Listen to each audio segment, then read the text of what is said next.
ಕೃಷಿ ವಿಜ್ಞಾನಿಗಳ ವಿಶ್ವವಿದ್ಯಾಲಯವು ಮಂಡ್ಯದ ವಿಸಿ ಫಾರಂ ಆವರಣದಲ್ಲಿ ಆಯೋಜಿಸಿರುವ ಬೃಹತ್ ಕೃಷಿ ಮೇಳ 2025ಕ್ಕೆ ಶುಕ್ರವಾರ ಮುಖ್ಯಮಂತ್ರಿ ಸಿದ್ದರಾಮಯ್ಯ ಅವರು ಚಾಲನೆ ನೀಡಲಿದ್ದಾರೆ. ಬೆಂಗಳೂರು ಜಿಕೆವಿಕೆ ಮೈದಾನದ ನಂತರ ರಾಜ್ಯದಲ್ಲಿ ನಡೆಯುತ್ತಿರುವ ಎರಡನೇ ಅತಿ ದೊಡ್ಡ ಕೃಷಿ ಮೇಳ ಇದಾಗಿದೆ. ಹೆಲಿಕಾಪ್ಟರ್ ಮೂಲಕ ಮಂಡ್ಯಕ್ಕೆ ಆಗಮಿಸಲಿರುವ ಸಿಎಂ ಸಿದ್ದರಾಮಯ್ಯ ಅವರು ಮಧ್ಯಾಹ್ನ 12 ಗಂಟೆ ಸುಮಾರಿಗೆ ಮೇಳವನ್ನು ಉದ್ಘಾಟಿಸಲಿದ್ದಾರೆ. ಅವರಿಗೆ ಕೃಷಿ ಸಚಿವ ಚಲುವರಾಯಸ್ವಾಮಿ ಮತ್ತು ಸ್ಥಳೀಯ ಶಾಸಕರು ಸಾಥ್ ನೀಡಲಿದ್ದಾರೆ.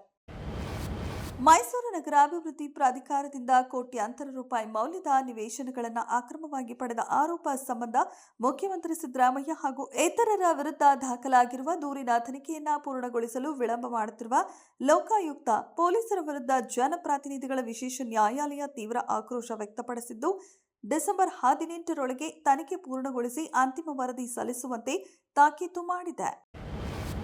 ದ್ವೇಷ ಭಾಷಣ, ದ್ವೇಷ ಹರಡುವಿಕೆ ಅಥವಾ ಹಿಂಸೆಗೆ ಪ್ರಚೋದಿಸುವವರಿಗೆ 1 ಲಕ್ಷ ರೂಪಾಯಿವರೆಗೆ ದಂಡ ಹಾಗೂ 2 ವರ್ಷದವರೆಗೆ ಜೈಲು ಶಿಕ್ಷೆ ವಿಧಿಸುವ ದ್ವೇಷ ಭಾಷಣ ಮತ್ತು ದ್ವೇಷ ಅಪರಾಧ ನಿಯಂತ್ರಣ ವಿಧೇಯಕ 2025 ಹಾಗೂ ದೇಗುಲ ವ್ಯವಸ್ಥಾಪನಾ ಸಮಿತಿಗಳ ಸದಸ್ಯತ್ವಕ್ಕೆ ಕುಷ್ಠರೋಗಿಗಳಿಗೆ ವಿಧಿಸಿದ್ದ ನಿರ್ಬಂಧ ರದ್ದುಪಡಿಸುವ ಕರ್ನಾಟಕ ಹಿಂದೂ ಧಾರ್ಮಿಕ ಸಂಸ್ಥೆಗಳು ಮತ್ತು ಧರ್ಮದಾಯ ದತ್ತಿಗಳ ವಿಧೇಯಕ 2025 ಸೇರಿ 8 ವಿಧೇಯಕಗಳಿಗೆ ಗುರುವಾರದ ಸಂಪುಟ ಸಭೆಯಲ್ಲಿ ಒಪ್ಪಿಗೆ ನೀಡಲಾಗಿದೆ.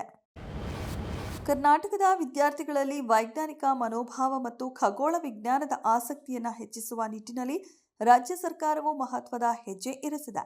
ಪ್ರಸ್ತುತ ಕ್ರೈಸ್ಟ್ ವತಿಯಿಂದ ಶಾಲೆಗಳಲ್ಲಿ ಅನುಷ್ಠಾನಗೊಳಿಸಿರುವ ಟೆಲಿಸ್ಕೋಪ್ ವಿತರಣೆ ಯೋಜನೆಯನ್ನ ರಾಜ್ಯದ ಇನ್ನಷ್ಟು ಸರ್ಕಾರಿ ಶಾಲೆಗಳಿಗೆ ವಿಸ್ತರಿಸುವ ಕುರಿತು ಚಿಂತನೆ ನಡೆಸಿದ್ದು, ಈ ಬಗ್ಗೆ ಮುಂದಿನ ಬಜೆಟ್ನಲ್ಲಿ ಅಗತ್ಯ ಅನುದಾನ ನೀಡಲು ಮುಖ್ಯಮಂತ್ರಿಗಳೊಂದಿಗೆ ಚರ್ಚಿಸಲಾಗುವುದು ಎಂದು ಸಣ್ಣ ನೀರಾವರಿ, ವಿಜ್ಞಾನ ಮತ್ತು ತಂತ್ರಜ್ಞಾನ ಸಚಿವರಾದ ಎನ್ಎಸ್ ಬೋಸರಾಜು ಅವರು ತಿಳಿಸಿದರು.